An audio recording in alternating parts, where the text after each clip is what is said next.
Retired Major Jessica Alupo omwezi wa mukuru w'ihanga agambire ebi obwabira ali ha St Patricia Girls Vocational Secondary School muhito mu Kitagata Shema eri atandikirwaho omukuru w'ihanga Yoweri Kaguta Museveni kandi rubirendeje guze emyaka 10 no kwigura oburaro bw'abana babeshiki. When you educate a girl child, you educate the nation, because it is you who are going to make homes.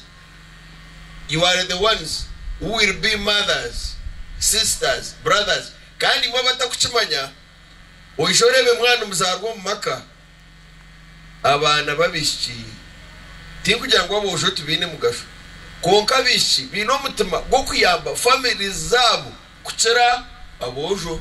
Mwasho mu Bible Proverbs chapter 4 ngabyangu buri kintu cyona echo tungire oshoreza amagezi abo kwa magezi garakwindiro muhendo garafite kirungana hamutwe ogabumbatire garakwindiro muntu mukuru orebe ngwatuka degree quality education quality life. Omutumwa wa Vice President obushomerwe Minister Rafael Magezi aho yahanangiriza abazire n'abebembezo kutomutima hamwe na umwici kandi ahiriye no butumwa bwa million 10. I will immediately contact Honorable Mama Janet Museveni, the Minister of Education and Sports, and also I will contact the Ministry of ICT and National Guidance to expeditiously support construction of these two laboratories and provide the necessary equipment. Abebembezi ba St Patricia Girls Muhito basimira omuhezi wa President ahabo muganda. The school advanced and has a UNEP center number U3729, and our performance has been always excellent.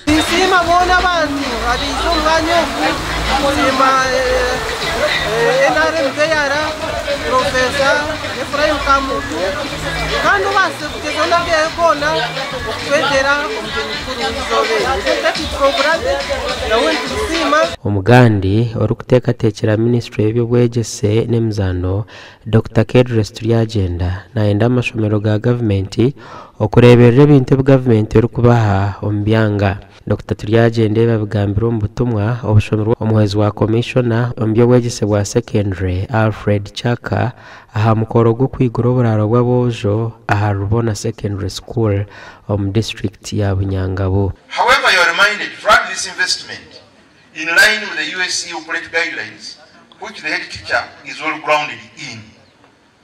Please ensure that you secure an occupation permit, and we are happy the Bunyangabo district government is here. From the local government, also an inspection report from the Director of Education Standards, and conclude the procedures of reclassifying the school as a day and boarding if you have not yet done it. Oburaro bw'abeja bojo bwombekirwa abanyambabazi kurwo mu ihanga lya Germany. This project aligns closely with the priorities of the Ministry of Education and Sports, particularly learner welfare and safety, enhancement of quality education, and infrastructure development. The dormitory adds to the government ongoing efforts through programs such as UGIFT, under which many city schools have been constructed, and UC project, all aimed at expanding, modernizing, and standardizing school infrastructure. It manifests itself in students' exchange, in the Aktion Tagwerk, in numerous teaching projects, from science projects to the foundation of your Cafe Tasca. Mukuru w'ishomereri Manyeraho Debra asimira abanyambabazi agumze ngo nikija kwera byo bwegese ahishomero.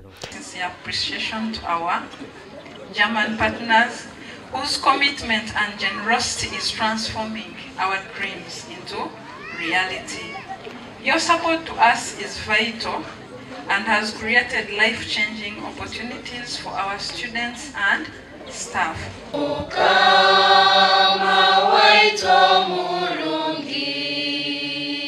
Gasha kwa twachire Michael na Jonan Singwiri.